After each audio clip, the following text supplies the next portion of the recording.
문화이퍼의 현안 조준 5회 시작하겠습니다. 박수로 시작하긴 했는데 2주 동안 뭐 이슈가 있을까 했는데 또 2주 동안 이슈가 너무 많이 쌓였어요. 네, 대한민국이 이게 장점이죠. 미국은 실제로 뉴스가 별로 없어서 시골에서 돼지가 울타리를 탈출했다. 기사가 이게 됩니까? 지역 뉴스, 탑 뉴스가 된 적도 있고요. 워낙 뉴스가 없으니까 대한민국은 뭐 돼지가 탈출한 정도는 뭐 집단 2주 정도 해야 네. 영원함 정도 왔다 갔다 이제 기사가 될 것 같은데 2주 동안 기사가 너무 많이 쌓였고 저희가 뭐 깊게 다루지는 않을 것 같지만 어제 저녁에 유튜브를 통해서 윤석열 대통령이 대선 후보 때 했었던 발언, 뭐 이준석 당대표를 어떻게 하겠다라는 그 유튜브 영상이 또 올라와서 또 논란이 또 되고 있습니다. 민주당 얘기부터 일단 해보도록 하겠습니다. 이재명 대표가 그 사이 이제 단식을 시작을 했어요. 세 가지 요구사항을 이제 윤석열 정부에게 요구했는데 뭐 지지자들도 알고 있을 거고 대표도 그 결정을 하면서 알고 있었을 겁니다. 그 정부가 안 받아들일 거라는 걸 알고 있었을 것 같은데 일단은 단식 투쟁하면서 이제 의원님도 직접 만나보셨고 이 상황을 좀 어떻게 보시는지 궁금합니다. 글쎄 이제 제1야당의 대표가 단식 투쟁까지 나설 수밖에 없는 이 대한민국 현실이 되게 개탄스럽습니다. 그래서 그 최근에 윤석열 대통령이 벌이고 있는 여러 가지 행위들, 첫 번째 해병대 국정원 대령 결재받은 거 흑 엎어서 구속시키려고 했고요. 그다음에 교사들 또 다 엄벌하겠다고 했다가 엎었고요. 또 후쿠시마 방류 뭐 다 아시는 일이고 이 최근에 우리 뭐 민주당 탄압 도저히 이런 상황들을 묵과할 수 없다고 하는 이제 대표의 고뇌가 이제 단식이라고 하는 아주 극한적인 투쟁으로 이제 선택을 하게 된 거죠. 사실 좀 걱정입니다. 단식은 저도 예전에 해봤지만 젊을 때 단식을 해도 그 후유증이 좀 있거든요. 네, 오래 간다고 하더라고요. 저 같은 경우도 감옥에서 겨울 단식했다가 사실은 굉장히 이렇게 속을 많이 이렇게 상했었어요. 그래서 고생을 했는데 지금 이제 올해 환갑인데 대표가 근데 저거 걱정돼요. 그래서 저는 좀 너무 길게 안 갔으면 근데 본인은 쓰러질 때까지 하시겠다. 어제도 아직까지는 괜찮습니다. 그래서 그건 단식 진짜 조심해야 된다 얘기했는데 이렇게라도 하지 않으면 윤석열 정부가 정신 못 차릴 것 같다. 이런 얘기를 좀 뭉클했어요. 그래서 어제 저녁 집회도 같이 이렇게 봤는데 연설을 이제 할 수가 없는 상태인데 또 많은 분들 지지자들이 모여 있으니까 나가서 또 한마디 하더라고요. 저다 쓰러지겠는데 이런 생각이 들었는데 좀 걱정입니다. 근데 어쨌든 좀 이 정도로 제1야당 대표가 이렇게 투쟁을 하면 윤석열 대통령이 좀 이거 정말 이게 좀 자기도 돌아보고 그래야 될 텐데 오히려 비아냥되잖아요. 그거 좀 놀랐어요. 근데 저는 뭐 다른 유튜브들이나 다른 평의원들이 비아냥되는 거는 그렇다 치셔도 김기현 당대표가 비아냥거리는 거는 못 참겠더라고요. 왜냐하면 파트너 아닙니까? 서로 뭐 진영이 달라서 경쟁을 한다 하더라도 내 파트너가 단식을 하고 있으면 찾아가서 위로를 해야 되는 거예요. 제가 원내대표 할 때 이정현 당대표가 최순실 박근혜 게이트 막으려고 단식을 했어요. 그런데도 불구하고 찾아갔어요. 찾아가서 단식은 풀으셔라. 건강 괜찮냐. 원래 싸울 땐 싸우더라도 그런 인간적인 기본 인간에 대한 도리잖아요. 그렇죠. 그래서 그건 참 건강 괜찮으시냐 이렇게 물어보고 그건 기본 예의예요. 돌아와서 다시 또 다음 날 뭐 여러 가지 공방전을 벌인다 해도 그거는 정치하는 사람으로서 그 기본적인 윤리인데 이건 오히려 단식을 실제 하는 건지 쇼인지 모르겠다. 뭐 관중 DNA가 있다. 이게 지금 김성태 원내대표가 우리 문재인 정부 때 여기서 단식했었잖아요. 저기 천막 치고 드루킹 특검 받으라고. 근데 홍영표 원내대표가 2번이나 찾아갔어요. 단식 중단하라고. 나중에 드루킹 특검도 받았죠. 상대방의 당 대표나 원내대표가 단식을 하면 특히 여당의 경우에는 먼저 가서 걱정도 해주고 단식 풀으라고 설득도 하고 이렇게 하는 거 아닙니까? 근데 오히려 가서 또 뒤로 가서 뭐 먹는 거 아니야? 이렇게 비아냥거리면 그게 인간입니까? 그게? 이 정도로 진짜 저도 당 대표가 김기현 대표가 이제 관종 DNA다 이렇게 얘기를 하니까 그 밑에 있는 사람들이나 뭐 지지자들, 국민의힘 지지자들은 더 조롱에 나설 수밖에 없는 게 뭐 보온병 안에 뭐 사골 육수를 넣어놨니? 그래서 대표가 뭐 물 마실 때도 투명한 컵에 따라서 마실 수밖에 없는 그런 이게 사실 단식을 왜 했는지 단식을 그만두려면 무엇을 해줘야 되는지가 사라지고 그냥 뭐 아니, 웰빙 단식이다 밥 먹는다 이런 저렇게 얘기. 조롱 네. 지리는 하고 있으니 네. 무슨 정치가 작동을 하겠어요. 그래서 저는 보면서 정말 비인간적이고 비윤리적이다. 이 지점은 내가 꼭 지적을 하고 싶어요. 그래서 이런 뭐 이런 말까지는 하고 싶지 않지만 인간의 탈을 쓰고 어떻게 저런 말을 할 수 있습니까? 그래서 저는 김기현 대표에 대해서 워낙 실망했지만 네. 이번에는 아주 사람으로 안 보여요. 그리고 잠깐 딴 얘기로 새는 건데 네. 김기현이라는 이름이 나왔으니까 김기현 대표가 뭐 본인의 자가 발전인지는 잘 모르겠는데 내년 총선에 지역구가 아니라 비례대표로 전국을 돌겠다 이런 기사가 살짝 올라왔었어요. 미친 거야? 그건 이제 자가 발전일까요? 아니면 당이 그런 결정을 한 걸까요? 국민의힘 지금 뭐 총선 관련해서 무슨 결정을 할 시기는 아닌데 네. 본인이 그렇게 얘기했다고요? 그 기사가 올라왔어요.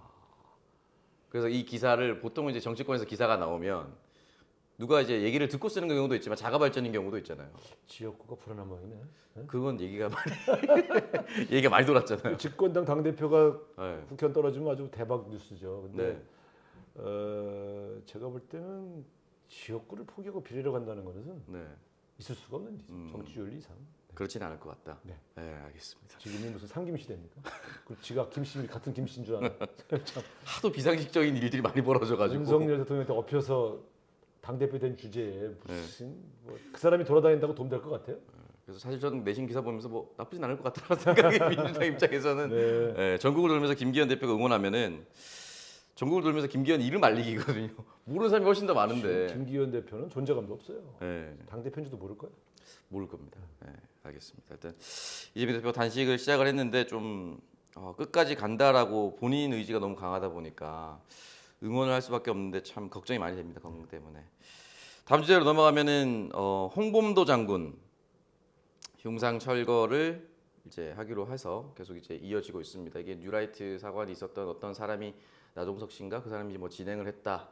최초에 얘기했었다 뭐 이런 기사도 올라오고 결국은 이게 진행되고 있는 이유는 국방부 위에 대통령과 용산의 의지가 있어서 진행이 된다라고 볼 수밖에 없지 않을까요? 그럼요. 이것에 대해서 대통령도 긍정적인 뉘앙스의 발언을 한 것으로 알려져 있지 않습니까? 네. 그런 측면에서 본다면 대통령실과도 교감이 있다고 봐야 되죠. 그러니까 이념 전쟁. 대한민국의 육사가 자발적으로 그런 역사 논쟁에 뛰어들 리는 없지 않겠습니까? 네. 그래서 홍범도 장군 하면 어쨌든 봉오동 전투로 얼마나 많은 사람들이 영화에서도 보고 말이죠. 네. 그 유해가 봉안될 때 얼마나 많은 국민들이 기뻐하고 네. 또 그랬는데 그 양반이 소련 공산당에 가입했던 전적이 있다고 해서 갑자기 이 사람을 좌파로 몰고 있잖아요. 이게 뭐냐면 지금 윤석열 정부가 거의 모든 정책들을 이념 논쟁을 몰고 가잖아요. 오히려 민주당은 실용적이에요. 지금 이념을 앞세우지 않고 있지 않습니까? 근데 집권당의 윤석열 대통령이 모든 것을 뭐 색깔론으로 몰고 가는 저런 방식의 국정 운영 방식을 채택하니까 이제 이런 일들이 자꾸 발생하는 건데 이 양반이 놓친 게 있어요. 뭡니까? 이 많은 역사학자들의 정설은 네. 홍범도 장군이 전쟁을 벌였던 주 무대가 연해주하고 네. 저 중국 네. 그 동북 삼성 쪽 아닙니까? 네. 그러다 보니까 연해주를 기반으로 했던 독립운동가들 상당수는 그때가 소련 치하니까 소련의 협조를 받기 위해서도 소련 공산당에 임의적으로 가입한 경우가 많았어요. 도움 받기 위해서. 네. 중국에서 활동했던 독립운동가 중에서는 또 중국 도움을 받기 위해서 중국 공산당에 가입한 사람도 있어요. 근데 정말 이념적으로 치우친 사람들은 모스크바로 갔어요. 아예. 중국 공산당의 핵심이 돼가지고 네. 저 소련 공산당에.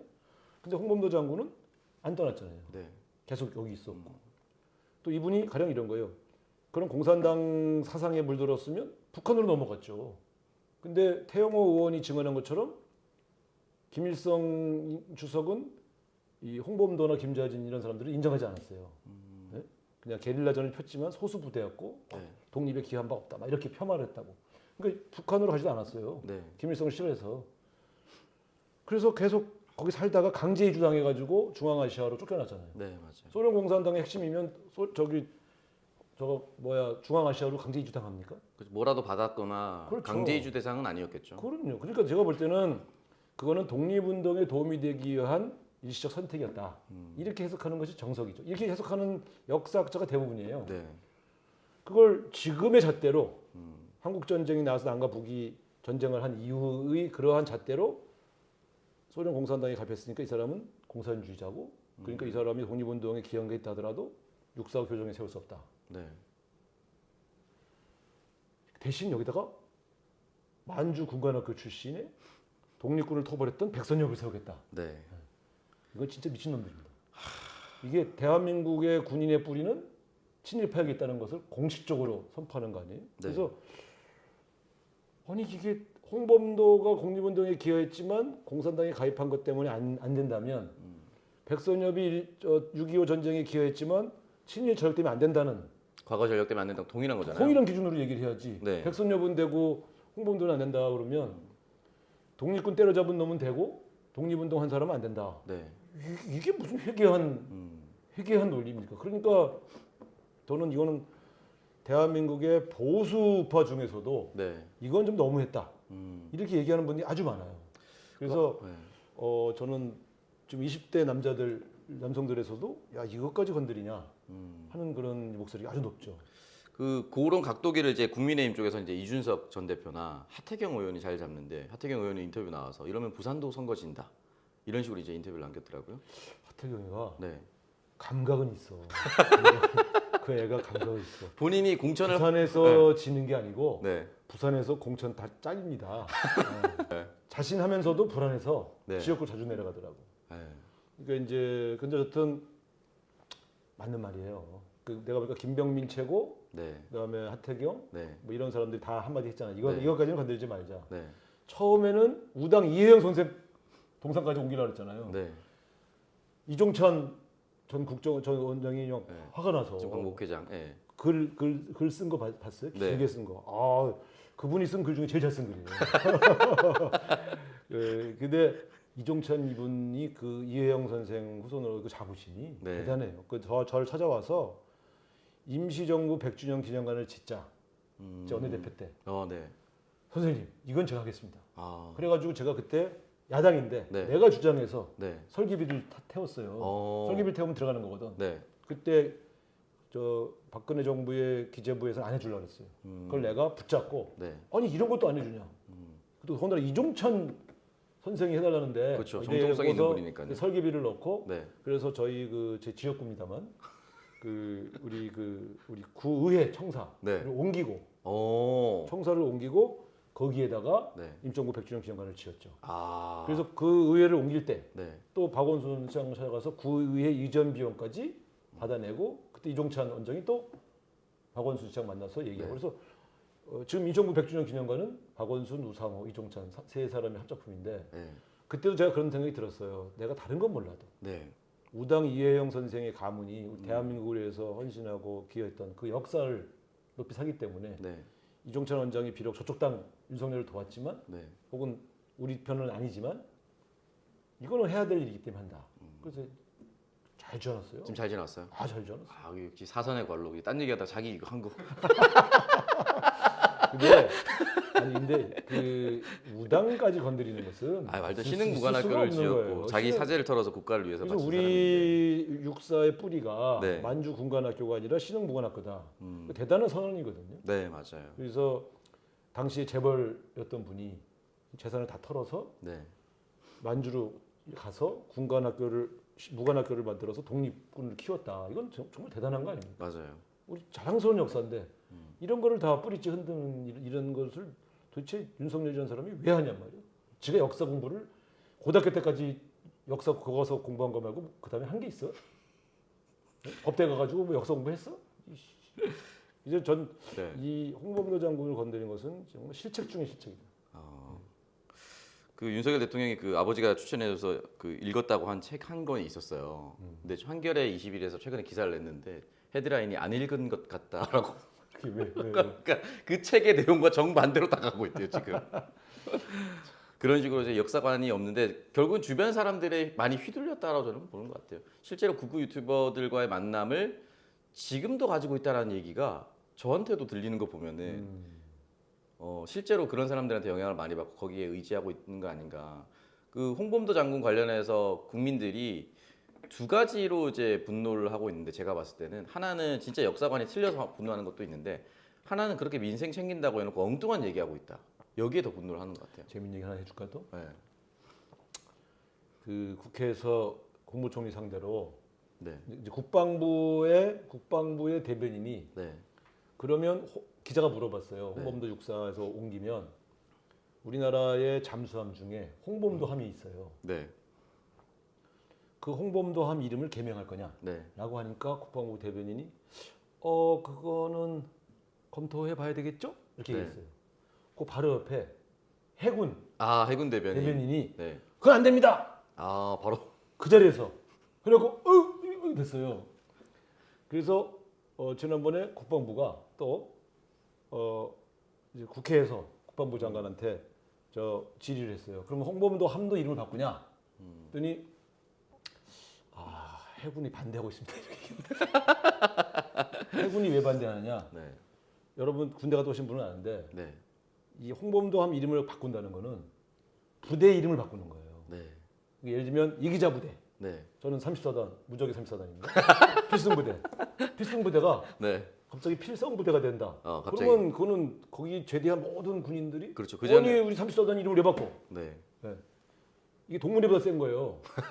그 이전에 모든 역사를 지워버리는 거잖아요. 그러니까 왜냐하면 그 부대 이름을 바꾸는 것, 그러니까 차라리 부대를 폐지하는 건 어쩔 수 없는데, 근데 그때 막 울어요. 깃발. 근데 부대 이름을 일사단을 갑자기 일사단이라고 안 하고 네. 이 기자 부대를 저 기자 부대, 뭐 김 기자 부대 이렇게 바꿔버리면 네. 그거는 굉장한 모욕이에요. 그래서 홍범도함에 있는 그 관련된 해군들은 다 반대해요. 이게 예기치 않은 갈등이 그 안에서도 벌어지고 있는 거죠. 그렇죠. 해군으로서는 굉장히 모욕적이고 한 명 변경 자체를 거의 안 하는. 저도 그래서- 해군이지 않습니까? 그래서 그런 적이 없습니다. 해군이? 해군입니다. 진짜? 네, 해군입니다. 6개월 방인 줄 알았는데. 아니. 네. 근데 해군입니다. 그래서 제가 이제 그 기동민 의원한테 들었는데 네. 국방이잖아요. 네. 국방이 간사고 국무총리가 홍범도함 개명을 검토하겠다 이렇게 했잖아요. 네. 근데 저한테 그러더라고요. 절대 못할 거다. 홍범도함 해군이 극렬 반대하고 있다. 그러니까 뭘 검토를 안 하고 그래서 이제 또 재밌는 게 나는 몰랐는데 네. 홍범도함 말고 안무함이라는 잠수함이 또 있어요. 안무함. 네. 근데 이 안무라는 분 독립운동가인데 이분은 더한 경력을 가지고 있대. 그래요? 홍범도보다. 그래서 물어봤대 또 국방부 장관한테. 그럼 안무함도 바꿀 겁니까? 그러니까 안무함이 뭡니까? 얘라 이 바보 같은 것들아. 그래서 이제 지금 보면 네. 이게 깊은 고뇌와 성찰 속에서 또 역사적 근거를 가지고 접근하지 않고 네. 어디서 하나 주워 들은 거 가지고서는 이렇게 하나 보니까 네. 스텝이 다 꼬이는 거예요 지금. 그렇죠. 그래서 보수 우파들 중에서도 독립군 광복군은 되게 존중하는 사람들이 꽤 많은데 이것에 대해서 야 이건 너무 나가지 않나 이런 걱정들이 꽤 많이 들었고요. 그렇죠. 봉오동 전투라는 영화를 보신 분이 얼마나 많습니까? 네. 그럼 그 사람들은 그 영화를 보고서 막 박수 치고 홍범도가 우리가 정말- 그때 그 공산당원을 박수 친 건 아니잖아요. 그러니까요. 그럼 네. 그런 사람들이 다 뭐가 됩니까? 그러니까 이거는 정말 국민을 능욕하는 그러한 저차원적인 접근이다 이렇게 봐서 정말 그 시절에 풍찬노숙하면서 목숨 걸고 싸웠던 독립군이 네. 어쩔 수 없이 소련의 탄압을 피하기 위해서 혹은 소련의 도움을 받기 위해서 공산당에 가입한 그 자체의 현실은 모른 채 공산당에 가입했어? 이렇게 접근하는 것은 정말 단세포적인 접근이죠. 그래서 이건 역사학자들이 얘기를 들어보고 그렇습니까? 그래서 그런 얘기가 들리던데 그럼 역사학자한테 물어봐야 될 거 아니에요. 네. 그런 측면에서 정말 무식한 정권이 별의별 짓을 다 벌리고 있다. 이제 네. 이렇게 저는 생각합니다. 결국 전 박근혜 정권이 국정교과서 건드리면서부터 붕괴하기 시작했는데. 일단 이해할 수 없는 게요. 홍범도 장군이잖아요. 네. 국민의힘에 있는 홍씨들은 왜 가만히 있는 건지 모르겠어요. 네? 홍준표, 홍문표, 홍익표 네. 또 누가 있지? 모르겠습니다. 우리 당의 홍익표 다 표자 돌림이네. 네. 같은 학년이라서 거기다. 어쨌든 홍범도 장군이 지하에서 울고 있을 거예요. 좀 가슴 아픈 일입니다. 네. 그걸 다 고려해서 그때 형상을 5명을 제정을 했었는데 이게 다 또 이유가 없이 사라질 위기고 백선엽 같은 경우는 육사 홈페이지에서 이제 그 과거 친일 전력 때문에 만화가 사라졌는데 다시 또 오픈이 됐더라고요. 그러니까 이런 식으로 이제 반대로 나가니까 국민들 입장에서는 더 답답할 수밖에 없는 거죠. 자, 다음 주제로 넘어가도록 하겠습니다. 고발 사주. 국민의힘은 이제 제보 사주 했는데 사람들이 결국 이제 고발 사주를 다 기억할 수밖에 없는 피고인 손준성 검사장이 됐어요. 우리 그 텔레그램에 손준성 보냄이라고 했었던 손준성 검사가 검사장으로 승진이 됐습니다. 손준성을 검사장으로 보낸 거죠. 조용히 하라는 거예요? 이렇게. 아니 잘했다고 칭찬해 준 거죠. 근데 그러니까 이게 정말 얼마나 윤석열 표 공정과 정의라는 게 네. 얼마나 허위인가. 범죄적 행위를 해도 나에게 도움이 된 놈은 다 좋은 놈이고 그 의리 지키기 위해서 벼슬자리를 올려주는 이런 행위가 이게 과연 정당화될 수 있습니까? 더군다나 이런 거 아니에요. 이 사람 재판 중이잖아요. 네. 그럼 재판이 끝나서 무죄가 나왔을 때 승진해 주면 그건 그나마 또 명분은 있잖아요. 네. 아니 지금 재판 중인데 피고인입니다. 이걸 검사장으로 승진을 시키면 이게 무슨 신호가 되겠어요? 범죄를 저질러도 윤석열에게 충성만 다 바치면 잘 먹고 잘 살 수 있다. 이런 신호 아닙니까? 검찰 독재 국가가 맞는 거죠. 이 사람을 아끼는다 하더라도 네. 이 사람이 한 혐의에 대한 재판은 끝난 다음에 승진을 시켜줘야지. 이게 뭐 하는 짓이에요? 그래서 저는 국민을 정말 개돼지로 보는 것 같다. 분노해야 될 사안만 하루하루 쌓이고 있다. 저는 이렇게 봅니다. 검찰 내부에서도 좀 불만이 많이 쌓이는 게 이제 흔히 말하는 윤석열 라인 또는 뭐 윤석열과 함께 수사를 했었던 사람들 중에 손준성 검사 같은 경우는 이제 승진을 했는데 또 다른 검사는 또 승진해서 좌천된 거나 다름없이 인사이동에서 그렇게 나왔더라고요. 그 사람이 그래서 길게 쓰면서 검찰에 대한 회의를 느낀다라고 또 이제 사표를 내는 그 글을 썼더라고요. 그러면 이제 내부에서는 나도 윤석열과 같이 수사를 했었는데 누구는 챙겨주고 나는 안 챙겨주고 이게 또 생각보다 많이 올라오고 있는 것 같더라고요. 그렇죠. 질투가 시작된 거죠. 그런 것 같아요. 딱 그 글이 질투였어요. 나도 대통령님과 함께 수사를 했는데 왜 나는 승진이 안 되었죠? 라고 얘기를 하면서 반성해야죠. 반성해야죠. 반성의 글을 더 충성을 다했어야지. 본인의 반성은 안 하고 검찰이 반성해야 한다 그런 식으로 썼더라고요. 본인도 같이 했었으면서 자기 승진 안 했다고 그런 글을 썼더라고요. 그러니까 참 이용만 당하고 버려진 사람도 있는 거지 뭐. 맞아요. 그런 사람들 같아요. 이 윤석열식 줄 세우기, 윤석열식 소위 말하면 농공 행상이 제가 볼 땐 기준이 없어요. 기준이 없는 것 같아요, 진짜로. 나랑 정말 친하게 술 많이 먹었느냐 이런 것도 되게 중요한 것 같고 그렇죠. 내 비밀 좀 지켜줄 수 있느냐 이것도 되게 중요한 것 같고. 어쨌든 손준성 검사의 검사장 승진은 검찰 역사의 가장 치욕적인 네, 한 페이지를 장식하게 될 겁니다. 알겠습니다. 자, 마지막 이슈는 저도 사실 그 정치외교학과를 나와서 자기 때문에 보궐선거가 열렸는데 그 사람이 다시 출마하는 경우를 거의 본 적이 없는데 강서구청장 김태우 전 구청장이 다시 출마를 하고 지금 동네 가보면 현수막이 걸려 있고요. 민주당에서도 진교훈 경찰청 차장을 영입해서 일단 전략공천하는 걸로 정리가 됐습니다. 요건 어떻게 보십니까? 일단 김태우 씨에게 네. 박수 한번. 이제 강서 주민들 입장에서는 어떻게 생각하겠습니까? 그러니까 부끄럽죠. 조사를 받아서 네. 재판을 받아서 유죄가 확정된 사람을 갑자기 사면복권을 시켜주더니 그 사람 때문에 생긴 재보궐선거에 다시 들이박어. 아니 당원 당규에 문제를 일으켜서 재보궐선거가 있으면 후보를 내지 않는다는 당원이 있잖아요. 네. 그러면 거기에 다른 후보도 내면 안 되는데 이 문제를 야기한 놈을 거기다 또다시 공천한다? 당사자 공천. 이거는 강서 주민들을 거의 그냥 능멸하는 얘기죠. 그래서 저는 이거는 선거 해보나 마나다. 네. 강서 주민들이 상식적인 판단을 하신다면 네. 당연히 이거는 김태우에게 응당 심판의 표를 던질 수밖에 없죠. 강서 주민들 입장에서 보면 얼마나 이게 치욕이죠. 뭐 하는 네. 나라가 개판 아닙니까? 아니 그럼 법원이 대법원까지 확정 판결 난 거를 사면복권권을 활용해서 살려주고 다시 또 그 사람을 구청장 시켜? 이거는요 제정신이 아닌 거예요. 그래서 저는 이제 우리가 강서구청장 선거는 이제 승리한다. 일단 승리할 수 있는. 이건 승리할 수밖에 없는 그 아주 밑거름이 되는 거죠. 저는 그래서 처음부터 무슨 그런 관련된 기사가 나올 때 네. 제정신이 아니고서야 어떻게 김태호를 공천하겠냐. 그냥 김태호가 떠들고 다니는 거지. 네. 이렇게 생각했었거든요. 네. 근데 하루아침에 갑자기 분위기가 바뀌었다. 뭐 이렇게 흘리면서 김태호를 잘 공천한다 그러길래 진짜 미쳤구나. 진짜 이 당이 완전 제정신이 아니구나.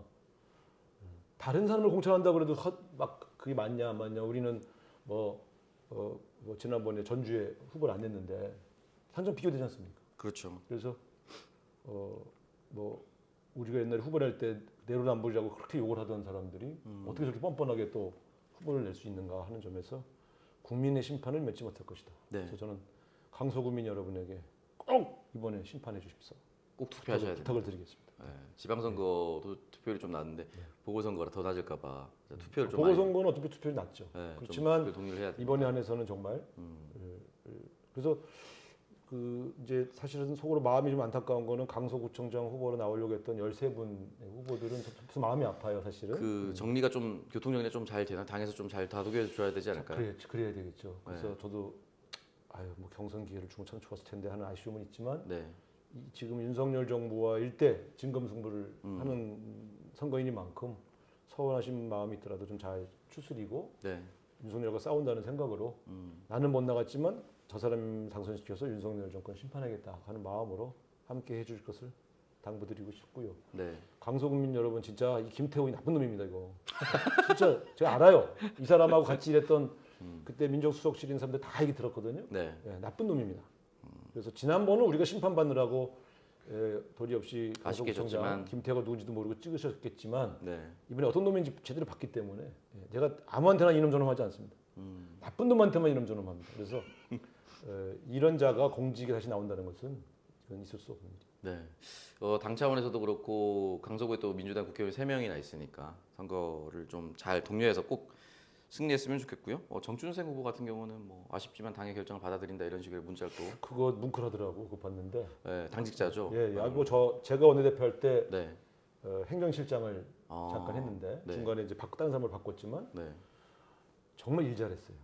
그래서 제가 보면서 똘똘하고 일 잘하고 여기 제 방에도 찾아와서 네. 나가고 싶다 그래서 근데 경선 괜찮겠어. 내가 이제 걱정도 해주고 네. 난 좋은 사람인데 이번에 승복의 글을 쓴 걸 보고 네. 이렇게 뭉클하더라고요. 어쨌든 그런 마음이 민주당 당원의 자세가 아닌가 네. 그런 생각합니다. 이번 재보궐선거가 내년 총선 전에 열리는 이제 마지막 선거기 때문에 반드시 승리해야 되고 바람도 일으켜야 되는데 총선 전초전입니다. 네, 전초전에서 반드시 민주당이 압승을 좀 했으면 좋겠다 그런 생각이 듭니다. 자, 오늘 현안조준 5회 여러 가지 이야기 나눠봤는데요. 그러면 이 정도로 해서 마무리를 하도록 하겠습니다. 자, 그럼 저희 다음 회에서 만나뵙겠습니다. 감사합니다. 감사합니다.